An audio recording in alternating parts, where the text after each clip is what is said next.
People like you don't belong in a room like this. I was invited. My name's on your list. 500 guests watched. Not one of them moved. Walk out quietly, or my men carry you out. You're making a mistake. A very big one. Get this nobody out of my ballroom, now! Then the chairwoman turned, and she saw his face. She lifted the microphone. 3 words ended his career. Grace freezes at the head table, the silver microphone lowering as she turns toward the commotion at the rear doors. Her pale green eyes track across the room, past the centerpieces, past the bowed white heads of donors who pretend not to notice. The strand of pearls at her throat catches the chandelier light as she straightens. She has not yet said a word, but something in her face has already started to change. Now back up. Let me show you how we got to the moment a man in a charcoal blazer got dragged out of the most expensive room in the city for the crime of standing in it. The Sullivan Foundation's annual gala. 500 guests. Black tie, big checks, bigger egos. The kind of room where a single floral arrangement costs more than most folks pay in rent. Marble floors polished to a mirror. Crystal chandeliers the size of compact cars. A string quartet doing tasteful damage in the corner while waiters glide through carrying champagne flutes that nobody really drinks. They just hold them like props. The mayor was here. 2 senators, 3 federal judges, a couple of tech billionaires pretending they remembered anyone's name. The kind of crowd that decides what a city looks like for the next decade before dessert is served. And into all that gravity walked Marcus Ellison. Alone. No entourage, no date, no fuss. He stepped through the main entry the way a man steps into a room he's been in 100 times, shoulders squared, chin level, an old brown leather portfolio tucked neat under his right arm. His charcoal gray wool blazer was a season old, and you could tell if you cared to look. A faint shine at the elbows, the cuffs of his navy trousers worn soft from too many dry cleanings. Cream button-down, top button open, no tie. The thin gold wedding band on his left hand caught the chandelier light once and went quiet again. Short cropped hair, silver coming in clean at the temples. Calm bearing. The kind of calm that takes 52 years to earn. He didn't ask anyone for directions. He didn't crane his neck looking for someone important. He just moved, which, apparently, was the problem. Derek Halstead clocked him from across the lobby like a bird dog scenting something he'd been trained to flush.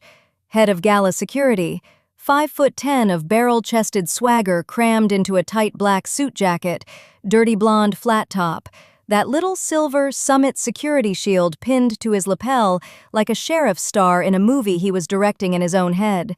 His pale, gray-blue eyes narrowed. He tilted his chin up. You could practically watch the math happen behind his face. Wrong blazer, wrong shoes scuffed at the toe, wrong vibe. Wrong in that vague, unspoken way Derek had been deciding people were wrong his whole career.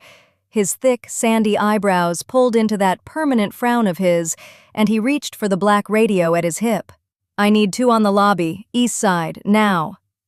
Smooth, quiet, the voice of a man who has rehearsed his own importance in a bathroom mirror. 2 of his guys peeled off a column and fell in behind him as he crossed the marble, earpieces coiled, hands clasped in front. Derek walked with that little forward lean stocky guys do when they want you to think they're taller. He came up on Marcus from a 45-degree angle, the textbook approach, like Marcus was a suspect and not a guest who'd walked in through the front damn door. "Sir!" Loud. 3 steps too loud. "Sir, I'm going to need to see your invitation." Heads turned. That's what Derek wanted. A woman in emerald silk stopped mid-laugh and lowered her champagne flute. A gentleman with a white pocket square swiveled on his heel to watch. Conversations dipped. The string quartet kept playing, oblivious, sawing through Vivaldi while a small, ugly thing started in the lobby. Marcus looked at him. Just looked. Didn't flinch, didn't bristle, didn't perform. "Good evening," he said, easy voice. "It's in the portfolio." "Give me 1 second." He shifted the leather portfolio to his left hand and reached for the brass clasp. I don't need a portfolio. Derek's pinkish flush crept up his neck above the button-to-the-collar dress shirt. I need an invitation. In your hand. Right now. That's where it is. In here. Sir. Louder. Smug. This is a private event. 5,000 a plate. If you don't have an invitation on you, I'm going to have to ask you to step outside. There it was. The little curl at the corner of his thin lips. The way he said, sir, like it had quotation marks around it. The way his pale eyes flicked, just once, up and down the charcoal blazer, the scuffed Oxfords, like he was tallying receipts. You people, Derek said, and then caught himself, sort of. Gentlemen like yourself sometimes wander in from the hotel bar. We get it a lot. No harm done. Let's just step this way. You people sometimes wander in. Gentlemen like yourself. A whole symphony of contempt played in 3 sentences, smiling the whole time. Marcus's jaw tightened, just once, that small dark birthmark above his collarbone catching the light as he swallowed whatever he wanted to say. He kept his voice level. If you'll let me open this, you'll see I'm where I'm supposed to be. Sir, I'm not asking again. Derek nodded to the guy on his left. Big hand, black sleeve. It closed around Marcus's upper arm like a clamp, fingers digging into the wool of that season-old blazer hard enough to leave a crease. The portfolio nearly slipped. Marcus caught it against his ribs. 500 people. 500. The mayor, 2 senators, 3 federal judges. Nobody moved. Nobody set down a glass. A few looked away. A few leaned in to whisper. One woman actually lifted a phone to film because, of course, she did. They steered him through the crowd like cattle, past the centerpieces, past the string quartet that still hadn't missed a note, past the long mahogany doors at the rear of the ballroom that the staff had propped open for late arrivals. Marcus is shoved past the threshold into the cold marble corridor, the mahogany doors swinging shut behind him as a gloved hand jabs a finger in his face. Marcus stands alone in the cold marble corridor as that gloved finger jabs an inch from his nose, the doors sealing off the warm gold light of the ballroom behind him with a soft, expensive thud. He doesn't flinch. He doesn't speak. The thin gold band on his left ring finger catches the corridor light, and the old brown leather portfolio stays tucked exactly where it always lives, under his right arm, like it's grown there. Rewind. 3 years earlier. Marcus Ellison is sitting at a long glass conference table in a downtown high-rise, signing the last page of a sale agreement that turns the little biotech company he built out of a garage into a 9-figure number on a wire transfer. He doesn't pop champagne. He doesn't post about it. He folds the contract, slides it into that same brown leather portfolio, and drives home in a 10-year-old sedan with a small dent in the rear bumper he's never bothered to fix. That's who Marcus actually is. Not a celebrity, not a face. A quiet man who spent 20 years pipetting in a basement lab and figured out a protein assay that ended up saving hospitals about $1 billion a year. He took the buyout. He kept the blazer. Charcoal gray wool, 1 season old, a little shiny at the elbows. He kept the cream button down, top button open, no tie. He kept the scuffed black Oxfords he's been polishing every Sunday night for 6 years. And he took every dollar from that sale, every single one, and poured it into a foundation. No name on the door, no plaque. He called it the Ellison Trust because his late father's name was Ellison too, and that felt right, and that was the only ego he allowed himself. Home for Marcus is a 4-bedroom brick house on a regular street with a basketball hoop in the driveway nobody's used in a decade. His wife of 26 years still works 3 days a week at the county library because she likes it. They split a tuna sandwich for lunch on Saturdays. He cuts the grass himself. The neighbors think he sells insurance. He lets them. The high, deep brown skin, the silver at the temples of that short, natural cut, the faint freckles scattered across the bridge of his nose, the little birthmark just above his collarbone on the left side. None of it has ever once been on a magazine cover, and he likes it that way. The small, natural gap in his right eyebrow is from a softball to the face in college. The calm in his deep-set eyes is from 26 years of being told no by people who later begged him for yes. Now, tonight's gala, the big one. Crystal chandeliers, a string quartet, 400 guests in tuxedos paying $1,800 a plate to celebrate the launch of a full-ride scholarship program for first-generation STEM students. 200 kids a year, 4 years of tuition, books, housing, a laptop, a stipend. The whole package. Guess who funded every cent of it, quietly, anonymously, for 3 years straight? Yeah, him. Grace Sullivan, chairwoman of the foundation, silver blonde hair swept into that low chignon she's worn since the 90s, has spent 6 entire months on the phone with Marcus, trying to get him to accept a single public thank you. 6 months of polite emails, 6 months of, "Marcus, please, just one bow, one handshake, one photo." He kept saying no. She kept asking. Finally, 2 weeks ago, sitting across from her in a quiet diner booth, stirring black coffee with the same calm he stirs everything, he said yes, on one condition. No fanfare on arrival, no press at the door. He'd come in like any other guest, find his seat, eat his salmon, and let her say her piece from the podium. Grace agreed. She wrote it into the security brief in 3 different places, underlined, highlighted, asterisked. Mr. Ellison enters as a regular guest. Do not stop him. Do not question him. Treat him with the same courtesy as every donor in the room. Apparently, Derek Halstead, head of Gala security, didn't read that part. Back to the corridor. Back to right now.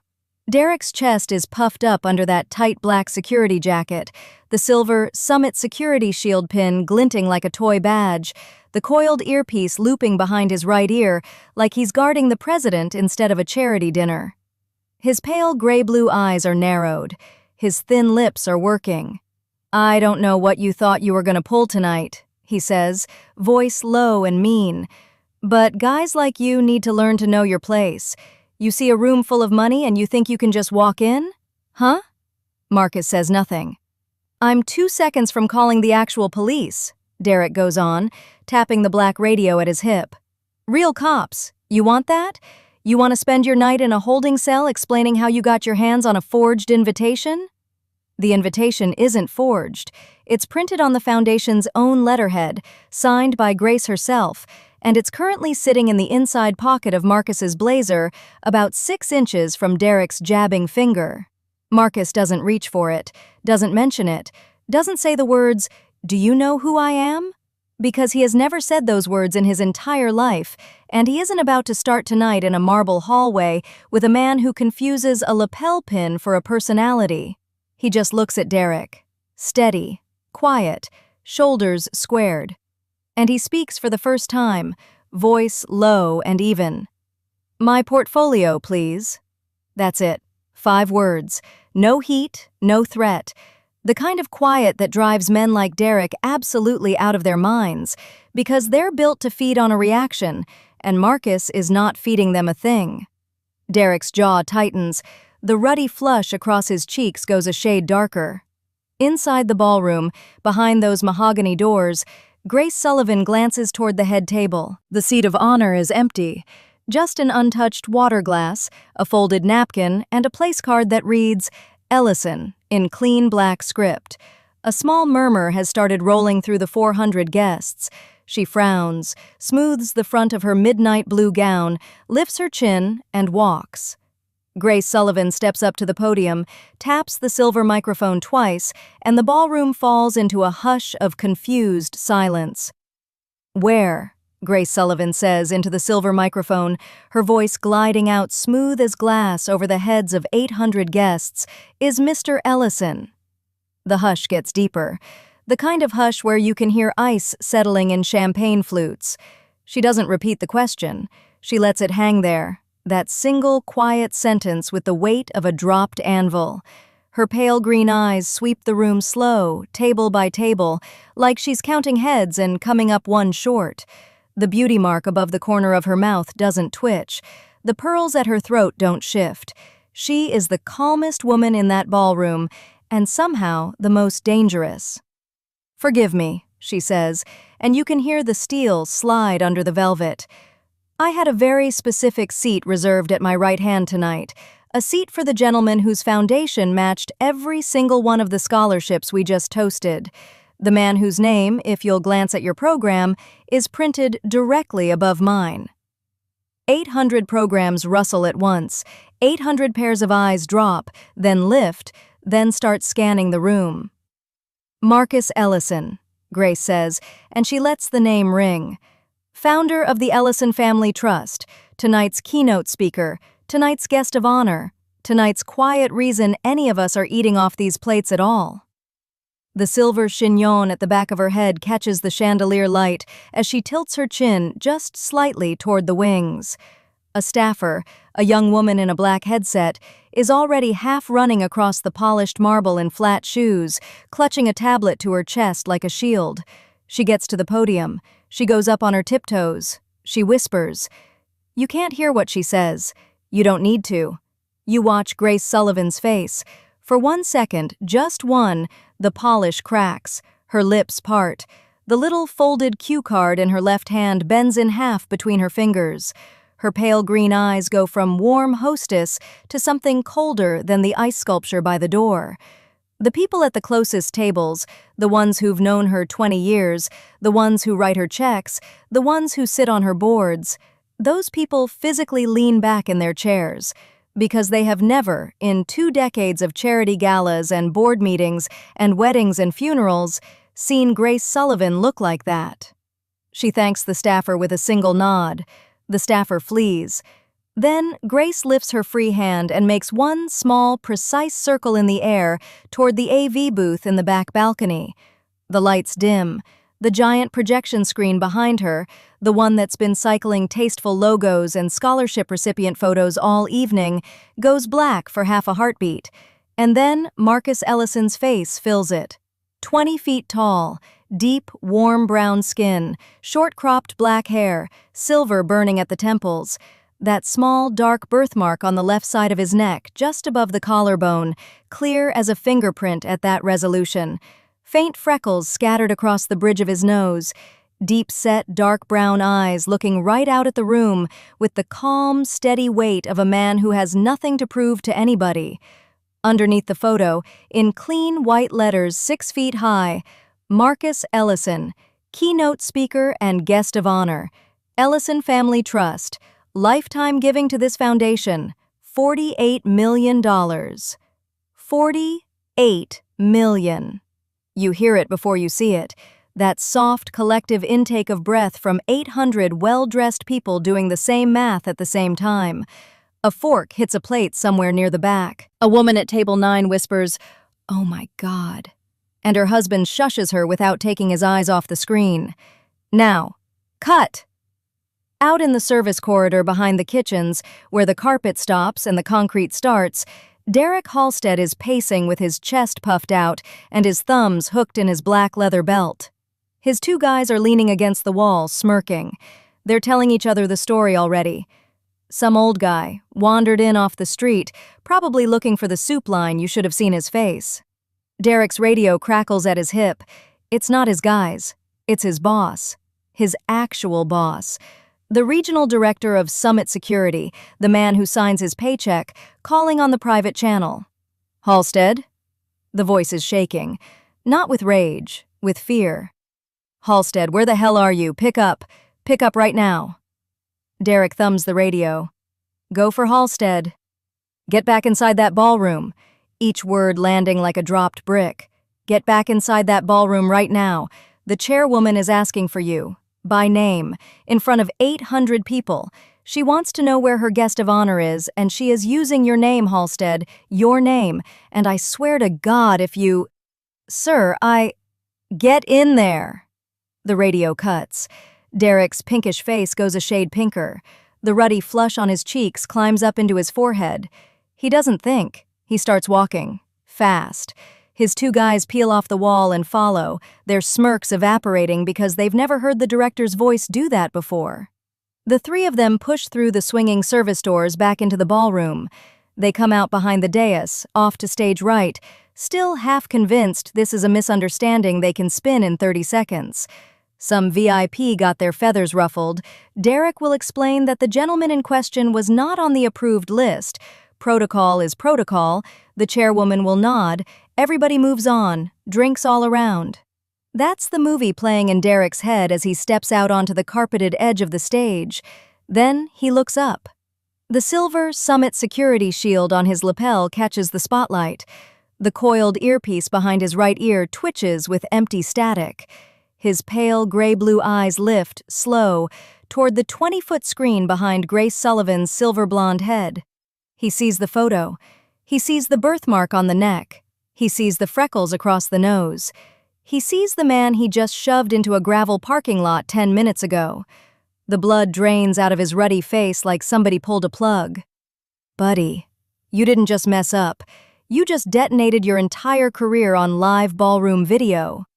The screen glows behind him like a verdict. Marcus Ellison's photograph, 10 feet tall, deep, warm brown skin, that silver at the temples, the faint freckles across the bridge of his nose, the small, dark birthmark just above his collarbone. Keynote speaker and guest of honor. Derek's mouth opens. Nothing comes out. His earpiece hisses something he can't process.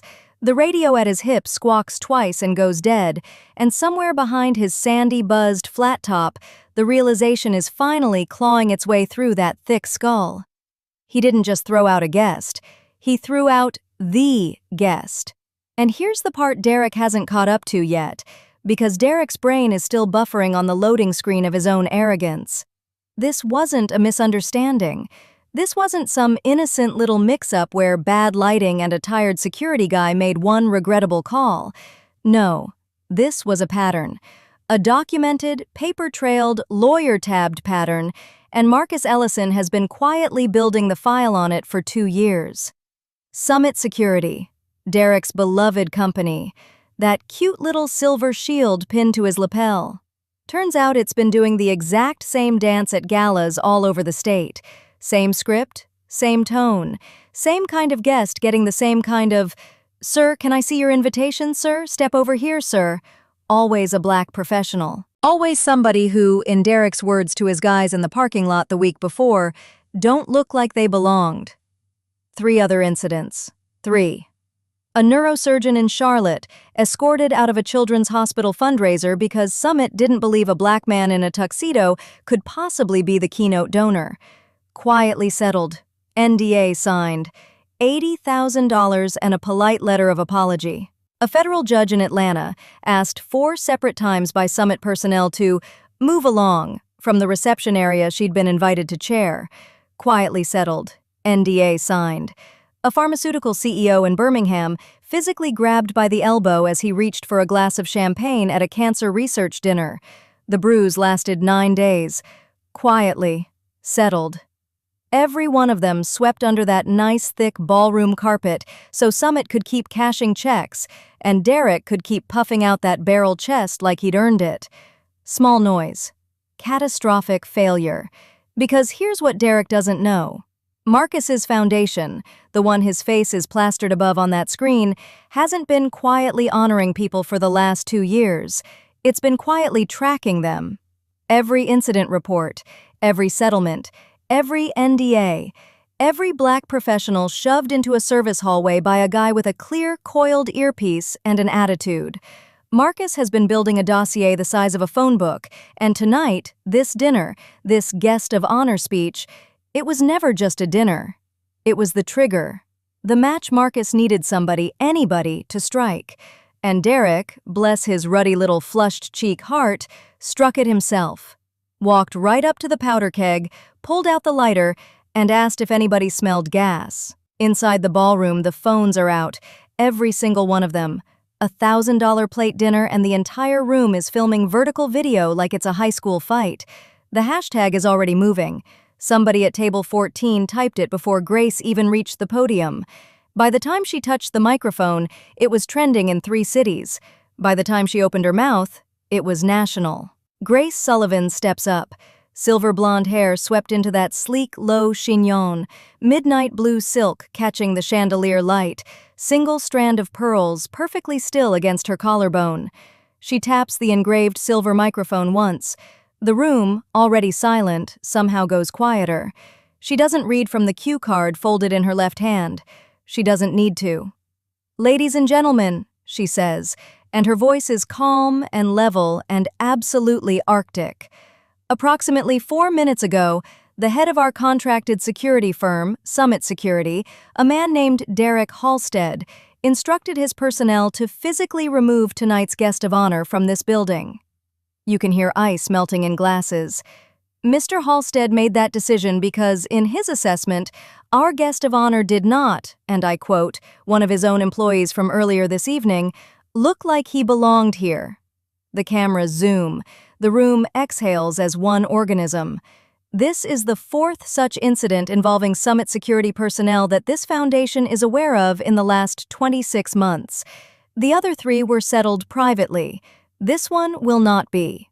A board member to her left, gray suit, gold cufflinks, leans in fast and tries to whisper something into her ear, tries to put a hand on her elbow, tries to do that gentle little men in rooms thing where they steer a woman away from a microphone before she finishes a sentence. Grace doesn't even turn her head. She lifts the elbow. The hand falls off. She keeps talking. "This was decided 3 weeks ago, James, by the full board. In the event of exactly this kind of incident, you voted yes. Sit down." James sits down. Somebody in the back of the room actually claps once, then thinks better of it. "Summit Security's contract with this foundation," Grace continues, "is terminated, effective the moment I finish this sentence. Their contracts with the 4 partner organizations in this room are, as of an email sent 6 minutes ago, under formal review. Mr. Halstead's professional license will be the subject of a complaint filed before sunrise." Derek, somewhere along the far wall, has gone the color of skim milk. The little silver shield on his lapel suddenly looks like a target. Grace sets the microphone down, doesn't slam it, doesn't drop it, sets it down, like a surgeon putting down a scalpel after a clean cut. Then she steps off the stage. The midnight blue silk catches the marble. The room parts for her without being asked. 2 board members fall in behind her, one on each shoulder, matching her pace exactly. Her chin is level, her shoulders are open. The pearl earrings don't even sway. She walks the entire length of that ballroom in dead, ringing silence, gown trailing on marble, heading straight for the mahogany corridor doors at the back, and the man she knows is waiting on the other side of them. The mahogany doors swing open, and Grace Sullivan steps into the corridor where Marcus is standing perfectly still, portfolio back under his arm. Her silver blonde chignon catches the chandelier light. The midnight blue silk of her gown whispers across the marble, and the 2 board members behind her stop a respectful 3 paces back, because they can read a room, and they know this moment does not belong to them. Grace doesn't look at Derek, not yet. She walks straight past him like he's a coat rack, and Derek's pale gray-blue eyes track her the whole way, his chest still puffed out from habit, his thin lips parting like he's about to explain something. Nobody asked him to. She reaches Marcus. She takes his hand. Not a handshake, both of her hands wrapping around his one, the way you hold something that matters. The diamond bracelet on her wrist trembles a little. The beauty mark above the right corner of her mouth lifts when she finally speaks, and her voice is low, just for him. "Marcus, I am so sorry. Not for the foundation, not for the optics. Me. I'm sorry that happened to you in my house tonight." That's the apology. No PR varnish, no on behalf of. One person to another, in a hallway, with a guy in a tactical suit sweating 6 feet away. Marcus, characteristically, tilts his head slightly. The silver at his temples shows under the light. He glances down at the old brown leather portfolio under his right arm, then back up at her, and you can almost see him weighing the room beyond the doors. 800 people, a live stream, a speech he wrote in pen on a single sheet of paper. "Grace," he says, quiet as ever, "would you still like me to give the keynote?" Of course, he asks. Of course. The man got called trash 20 minutes ago, and his first instinct is to check whether he's still useful to her evening. That's the bearing the Bible keeps telling you about. That's a man who never confused volume with worth. Grace actually laughs, short, soft, almost a breath. She squeezes his hand. Marcus, the room won't accept anyone else. They're already standing. And that's when Derek Halstead, head of Gala Security, professional doorman, decides this is his moment to recover. Because cowards always pick the worst possible second to open their mouths. He clears his throat. The silver Summit security pin on his lapel catches the light. The coiled earpiece behind his right ear is dead now. Nobody's talking to him on that channel anymore, and he hasn't figured that out yet. "Sir?" he says, and the word lands in the corridor like a wet rag. "Sir, if I had known—" Marcus turns his head, slowly. For the first time all night, he actually looks at Derek. Deep-set, dark brown eyes, that small, natural gap in the right eyebrow, the faint freckles across the bridge of his nose, the little birthmark above his collarbone catching the light as he turns. He looks at him the way you look at a stain you've already decided not to clean. "If you had known," Marcus says, "you wouldn't have changed a thing. You'd just have picked someone else." That's it. One sentence. Quiet. Conversational. And it lands like a slap across a marble room. Because that's the whole damn thing, isn't it? Let's just sit in that for a second, because the narrator wants you to really hear it. The question was never whether Derek knew Marcus was the honoree. The question was never whether Derek had the right intel, the right briefing, the right photo on his clipboard. The question is what Derek did when he thought Marcus was a nobody. What Derek did when he thought the deep brown-skinned man in the season-old charcoal blazer was just some guy who wandered into the wrong building. That's the test. That's the only test that ever mattered. And Derek failed it loud, on a live stream, with his chest puffed out and his radio at his hip. He thought he could smell who belonged. Turns out the only thing stinking up that corridor was him. Down the hall, heels click. Grace's chief of staff arrives at a brisk walk. Tablet in hand, two Foundation board members in dark suits flanking her, and behind them, slightly behind, the hotel's general manager, a man whose face is the color of overcooked salmon. He is already apologizing to no one in particular. He is already calculating. He is already drafting the press release in his head. The chief of staff doesn't waste a syllable. She turns the tablet toward Derek. "Mr. Halstead, the Foundation is terminating its contract with Summit Security effective immediately. The general manager has confirmed the hotel will be doing the same with respect to tonight's event and any future bookings. You'll be escorted off the property in the next 10 minutes. This is your written notice." She taps the screen. Derek's name appears at the top of a document, his own company's letterhead. His silver shield pin suddenly looks like a kid's toy. He opens his mouth, closes it, opens it again, pale pink cheeks going the color of brick. The heavy square jaw works once, twice, on nothing. The general manager won't even meet his eyes. The board members stand like pallbearers. Grace, meanwhile, has already moved on. She turns back to Marcus, lets go of his hand, and instead offers him her arm. Elbow crooked, gown rustling, pearl earrings swaying. He looks at her arm. He looks at the doors. He adjusts the old brown leather portfolio under his right arm, the thin gold wedding band catching the light. Then he slides his hand into the crook of her elbow, gentle as a man helping his own wife down a porch step. They walk. The mahogany doors swing open a second time, and the sound that hits the corridor is a sound Derek Halstead will hear in his sleep for the rest of his life. 800 people on their feet. Phones in the air, lenses pointed, live stream lights blinking red across the room. Grace leads Marcus down the center aisle on her arm, slow and steady, the silk of her gown trailing behind them like a banner. Marcus walks back into the ballroom on Grace's arm to a standing ovation, while Derek is pressed against the corridor wall, watching his career end in real time. Marcus steps to the podium, sets his old leather portfolio down on the wood, and opens it to a single handwritten page. The applause is still rolling. He doesn't wave it down.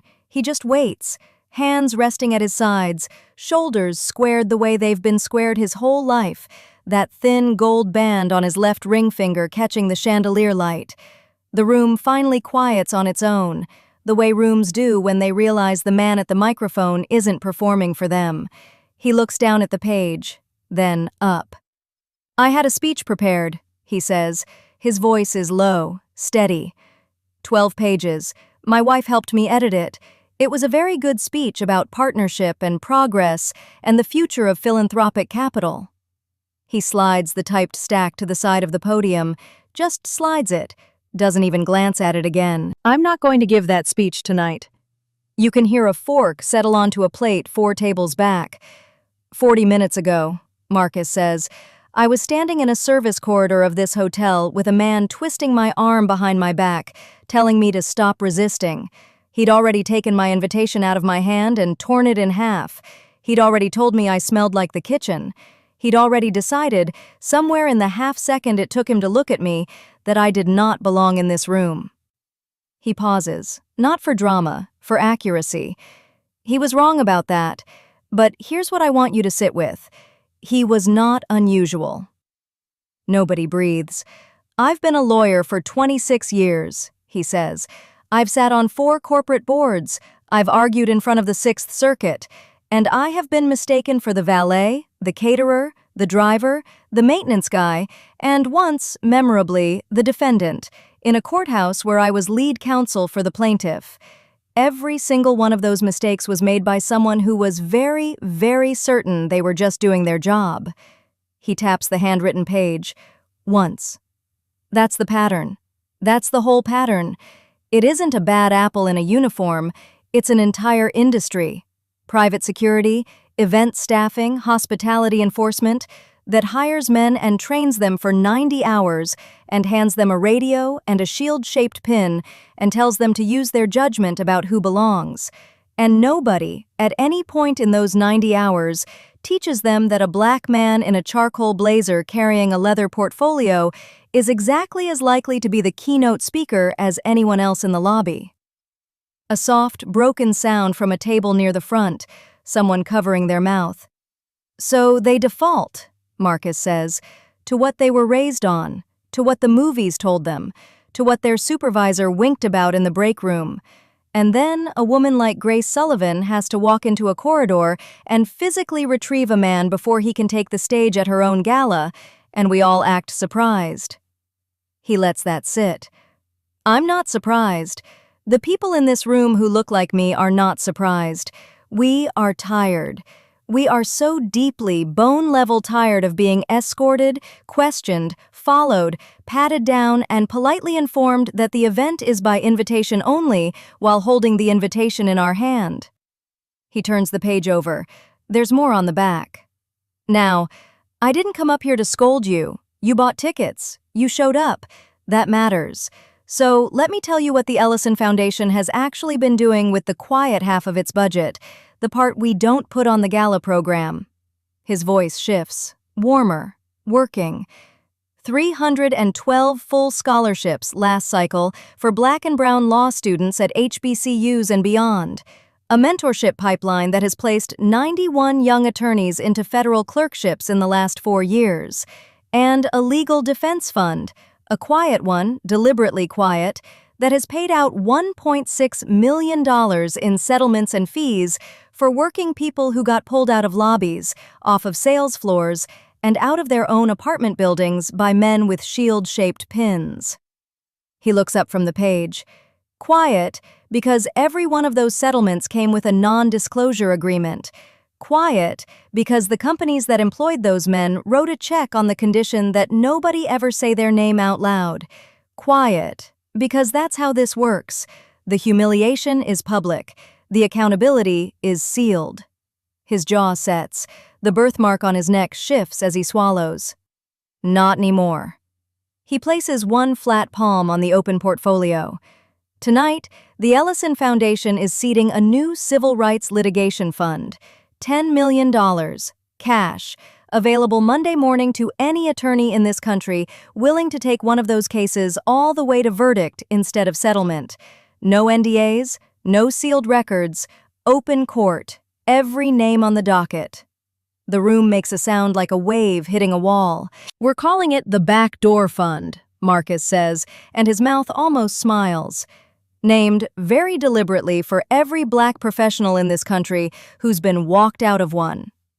Grace Sullivan is already moving, silver blonde chignon, midnight blue gown sweeping the carpet, pearls catching the light. She steps up beside him at the podium and lifts her engraved silver microphone, the small folded cue card forgotten in her left hand. "The Sullivan Family Foundation," she says, voice level and absolutely certain, "matches that pledge, dollar for dollar, tonight." The screen behind them updates in real time. 10 million becomes 20. The decimal places climb and lock. The ballroom comes up off its chairs in a single motion, not polite applause, the other kind, the kind that breaks glassware. Phones are still up, still recording, the footage already halfway to 100 million strangers who will wake up tomorrow knowing the name of the fund and the name of the man at the podium, and eventually, the name of the man who put hands on him. That man is no longer in the corridor. While Marcus was speaking, two of the hotel's own staff, the real ones, the ones in the cream jackets, walked Derek Halstead out a service exit and onto the curb with his radio confiscated and his shield-shaped pin in an evidence bag. The applause finally settles, and Marcus quietly closes the leather portfolio, the gold wedding band catching the chandelier light one last time. He doesn't raise a fist. He doesn't smile for the cameras. He just steps down off that stage like a man who's done a long day's work and would like to go home to his wife. By 6 the next morning, the clip is everywhere. 80 million views before most people have finished their first cup of coffee. 80 million. The hashtag is trending in 4 countries, and the local news is running the backdoor footage on a loop, that grainy security camera angle of Derek Halstead's stubby hand planted in the middle of Marcus's charcoal blazer, shoving a 52-year-old man toward a dumpster like he was hauling out the trash. Summit Security loses 3 major contracts before lunch. 3 before lunch. The Art Museum drops them at 9:14, the Symphony at 10:02. The Convention Center, which had just signed a 2-year exclusive, faxes, yes, faxes because the lawyers wanted a paper trail, the termination notice at 11:47. By noon, Derek Halstead is named publicly, fired publicly, and walked out of the Summit corporate office by, of all people, another security guard. Poetry, honestly. The barrel-chested little tyrant with the silver shield pin and the flat-top haircut got escorted to the curb by a kid half his age, holding a cardboard box with his coiled earpiece sitting on top of it like a dead snake. Somebody filmed that too.